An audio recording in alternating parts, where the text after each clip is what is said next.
Hi everyone, I'm Monique and I'm so glad to be back with you today sharing a new layout that I've guest designed for Ella Bonella using their lovely Lucky Me main kit. Now this is my third of 4 layouts and I'm going to be creating it using these 4 lovely sheets of patterned paper. Now I've got this idea in my head that I want to create a quilt-like effect as my background. So I'm using this little 2" by 2" cutting guide to cut out lots of little squares. I cut out 25 in total. I do end up adding a 5th sheet of patterned paper. So I cut out 5 squares from each patterned paper. And I just cut out each one in turn. I'm not too worried about the lines being perfectly straight. And then I put them all together and then I shuffle them about multiple times until I get a configuration that I'm happy with. So I just play about, careful not to put those florals next to each other. I don't want them to be too conflicting, but like I said, I do shuffle them about multiple times before I'm happy, and I'm just distressing each of the edges just to add a little bit of texture and interest to each of those squares. I'm not going too crazy with the distressing. I just want a bit of a gentle textured look, almost like a frayed edge of a piece of fabric. Now I've just got my square ruler there and I'm just measuring where the middle of the page is because I want to start sticking down my squares. So I'm using that center mark as my guide and I've stuck my first center square down in line with that mark, and then I'm just using my ruler to make a straight edge that I can line up all the other center squares with. And I think that's the last time I used my ruler for getting those squares in a nice straight line. I'm just using that center strip that I've stuck down now as my guide, and I'm just putting a little dab of glue in the center of each square because I am going to be stitching them down, so I don't need to go crazy with the adhesive because all the stitching is going to keep all those squares perfectly in place.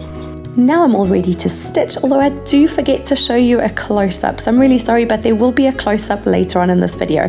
Now I created this quilted background about 2 weeks before I got to filming this stage of the layout, and in the meantime I totally changed my mind with what I wanted to do. I decided that I wanted to have a heart-shaped background instead, so I just took a sheet of 12 by 12 thin cardstock, folded it in half, and then drew half of a heart and kind of just tweaked it by cutting off little bits here and there until I was happy with the shape. Now I am tilting my quilted background onto a diagonal, and I'm adding my heart there and just drawing a light pencil mark around. I'm being careful just to line that heart up very centrally, just so that it's even on both sides. I don't want it to be distracting as the layout because of any unevenness at all. So I've just drawn a soft line, and now I'm going around with my scissors and really hoping that I like how the heart looks, because once you've cut you can't undo it, although there usually is always a way to kind of rectify things or to make use of something that you change your mind about, just like I did with that squared background. Now I'm adding it to a sheet of plain white cardstock in the background, and I decide to tilt it so that it's slightly angled, and I'm just drawing a gentle pencil line, an offset pencil line, so that those pencil markings will be underneath the quilted heart. I'm just using those as a guide for where I'm going to be adding some ink. I'm using the Kitsch Flamingo Distress Oxide ink and a little ink dabber, and I'm just adding some ink, starting where the pencil line is and moving in circles, so like rubbing the blender onto the paper in a circle motion from the line outwards. Sometimes I find when I'm adding ink to a page, my first marking is quite a little bit more prominent, so I'm trying to make sure that that first inking will be underneath the quilted heart, just in case it's a bit irregular and I've got more of a soft edge that's visible. And I really like how that looks with just a really subtle soft pink background, kind of like the heart is glowing slightly. I do keep adding the heart back in and just checking what it's looking like, and then adding a little bit more pink here and there, just so that I've got an even disbursement of that ink all the way around. This is a lovely, subtle and really simple way to add a little bit of mixed media to your background, and I could have just left it there with this gently blended single color of ink in the background. I do add a little bit more to it, very subtly, later on the video, so stay tuned to see that. But I love working with Distress Oxides. I'm quite new to Distress Oxides. I've used Distress inks quite a lot, but Distress Oxides are quite new to my stash, and I just love how they react to water and the pigmentation of the colors and just how beautifully they blend together. So I'm really enjoying working with those. Now I've got some craft foam, and I am just chopping up little bits and pieces, just filling that background because I want this heart to be slightly raised, and I'm just sticking it down and then placing it on top of that pink background before I add some embellishments. Now here you can see me, I've come in with my paintbrush, and I just want to soften that Distress Oxide even more. And that's what I love about Distress Oxides, is they react beautifully to water, and I'm just adding a little bit of water, and it makes it look a little bit like a watercolor. So it's just softening it even more, and I love the look, the watercolor look, where it looks like there's been water added. It's one of my favorite mixed media effects. So I just wanted to go around and do that, and it's so easy to make the Distress Oxide look so totally different just by adding a little bit of water. So that's what I'm doing here, and I will be adding some splatters later on as well. So I've got these two sweet photos that I'm scrapping today, and I actually took them on the day that I completed this layout. So I didn't even have them when I first started this layout. I just started creating, and these pictures kind of just worked their way into the layout just by chance, which was great. So my daughter got a new winter hat and gloves, and the colors were just so pretty and sparkly, and they tied in so beautifully with the layout, so I couldn't not use them. And the one photo is of her showing off her new hat, and the other one, she's got her hands in front of her and she's showing off the sparkles on her little gloves, and she just loves sparkles. So those photos just had to go together, the perfect little pair. So what I'm doing now is I'm just layering the first photo. I've cut out quite a larger piece of paper using that lovely white grid and heart pattern paper. I absolutely love that. It's probably one of my favorites in the kit. It's just so very versatile. So I cut that a fair bit bigger than the photo, and I use my note paper punch just to give it a nice note paper effect at the top, and I use that as my main background layer, and then I use a variety of the pattern papers that I've already used in the background just to kind of bring those colors into the foreground as well, and I layer the photos on top of them. I am going to stick them down slightly imperfectly so that they're not totally lined up. I like the slightly haphazardness of the layers being offset. And now I've got that lovely floral which I've used before. It's one of the sheets of pattern paper, and I've fussy cut most of the pattern paper, at least half of it, and I just love these florals. They just work so well on all the layouts that I've used them in. So I'm just putting some in the top left hand corner of the page, so the top left arch of the heart, and then the bottom right corner as well. And then I've just kind of also made a little triangle around that grouping of photos, so that really helps draw the eye to the photos. But then having the florals in the top left hand corner also kind of guides your eye from the top left of the layout down that horizontal to where the photos are. So I play for quite a bit, adding more and more flowers, but then I just feel like that group in the bottom right hand corner is just getting too big, and it's starting to pull focus from the photos. So I just kind of pare it back a little bit, remove some of the florals, and now I'm just sticking everything down. So I'm starting to learn to kind of stick as I go, although I'm not sure how long this will last. I'm well known, well, to myself at least, for building a layout and then building it multiple times before I actually stick anything down. But I'm doing a bit better with this one and kind of sticking as I go. So I've just stuck that down. I've added a little bit of craft foam behind the larger of the two photos just to raise it up off that note paper layer in the background, and then I'm also raising up the smaller photo as well. I'm doing a double layer, so I'm just popping that corner up with like a double layer of foam, and the reason why is because the quilted heart is raised up a layer and then the larger photo is raised up a layer. So those two together create a double layer. So I just want that smaller photo to be in line with the same height as the larger photo. So it needs a little bit of extra propping because the edge of it is off the heart and the larger photo. Now I'm just going in and sticking down my florals. Now usually with this kind of floral pieces, I usually use my silicone glue. However, for this I just felt like my tape runner and double-sided foam would work better. Those florals are quite delicate, and I just envisaged having glue everywhere. So I've opted for the foam squares, and I do change my favorites from time to time. I still love my silicone glue, but I'm going through a bit of a foam square and craft foam phase at the moment. So that's what I'm using for this layout, and my next layout I do the same thing as well. So stay tuned for that. That'll be coming soon.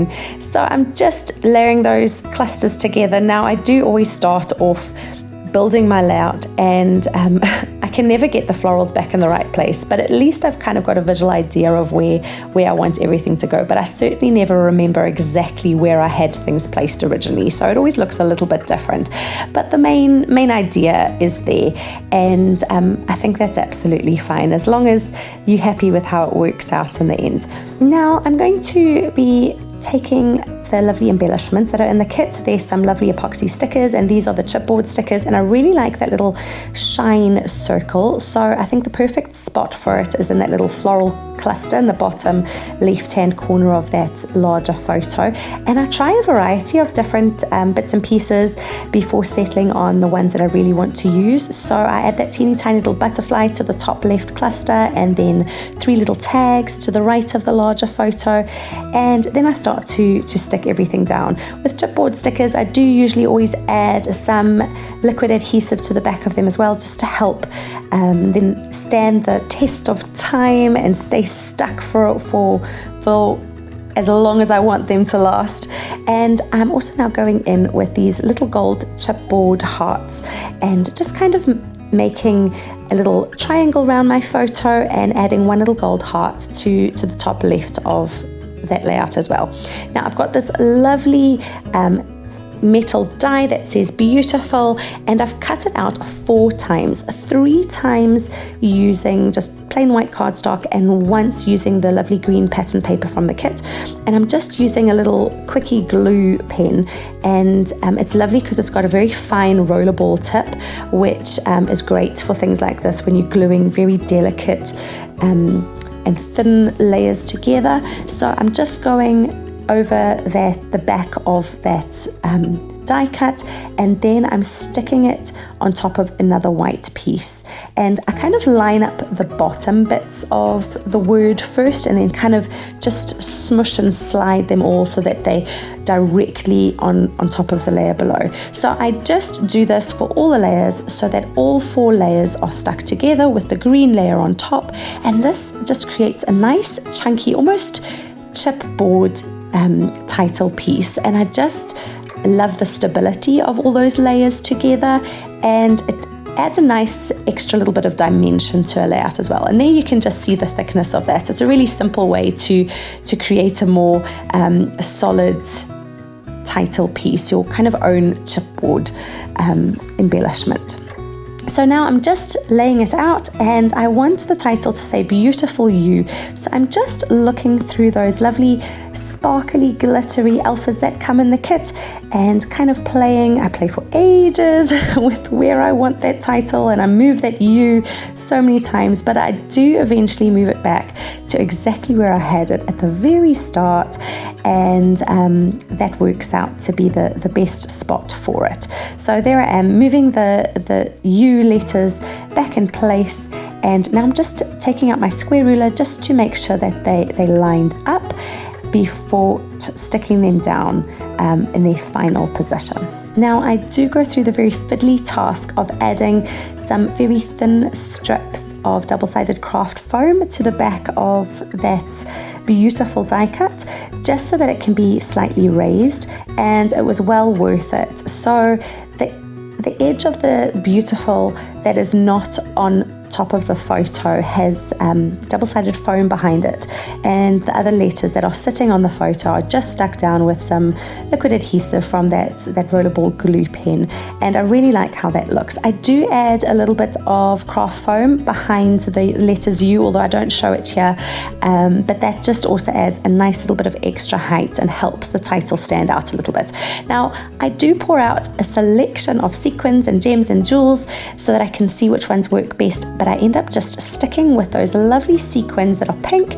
They come in 3 different sizes. I love the differentiation of sizes. I really think it adds a little bit of interest, and they're also translucent as well, which I think helps just make them be a little bit more subtle, but adding a lovely beautiful little bit of extra shimmer to the layout as well. So I've dotted those along the diagonal from the top left down to the right, but then I've also added just a few just underneath that little chipboard piece that says shine, and then also slightly above the little of the 2 photos as well. So I do just play around to see where I like them best, and a gentle scattering here and there seems to work quite nicely. Now it's time for those splatters that I mentioned earlier. I was really glad that I added these. I was a little bit nervous that after finishing my layout it was going to not look too great, but I really love how it turned out. It just adds some lovely visual texture to the page. I cover up my photos, and I just stamped the Distress Oxide onto a piece of plastic, spritzed it with some water to dilute a little bit, and then used my brush to splatter it. And then I do this multiple times. I kind of layer the splatters on top of each other, but between each splattering I do just dab it up with a piece of paper towel, and that means that you have a very, very subtle kind of impression of a splatter, but it's really, really subtle, but it adds such lovely texture. Well, I think it's lovely, and I was really, really glad that I added those at the end. I feel like it just added that extra finishing touch, and I hope you like it too. Now I have 2 final things that I add to this layout just to finish it off. I use some lovely iridescent stickles, which you can see here, which I just add a little dot to each of those little florals, and it just adds a lovely little bit of extra shimmer and shine to the page. And then I also take a lovely soft pink thread, and I just cut off a few strands and just kind of jumble them together and then stick them in each of those little floral clusters. So there's 3 little clusters around those photos, creating a triangle. So I've got a little twiddle of thread with each of those, and then I add one also to the top left hand side of the heart in that floral cluster there, just kind of peeking out from behind the heart. Thank you so much for stopping by today. If you've enjoyed this video, I would be so grateful if you gave it a thumbs up and you chose to subscribe to my channel. I would really, really appreciate it. And I really hope that something you've seen today has inspired a new idea or just encouraged you to get creating something beautiful for yourself too. Now you can find my other 2 layouts using this lovely kit linked up below for you if you'd like to see what I've created so far, and I will have another layout coming up soon to complete my time guest designing with Ella Bonella. There is also still time to join me creating with this lovely kit. I've linked it up for you below if you want to grab one for yourself, and I would love to see your creations. You can find me on Instagram at Handmade Happy by Monique, and I would love to see what you create, so please feel free to tag me in anything you create with this kit. I would love to see it. So here are some close-ups where you can see that dimension and all those little details. There you can see those lovely subtle splatters, those little sequins and those twiddles of thread, and also all that stitching on that patchwork heart in the background. Thanks so much for watching, and I'll see you next time. Bye!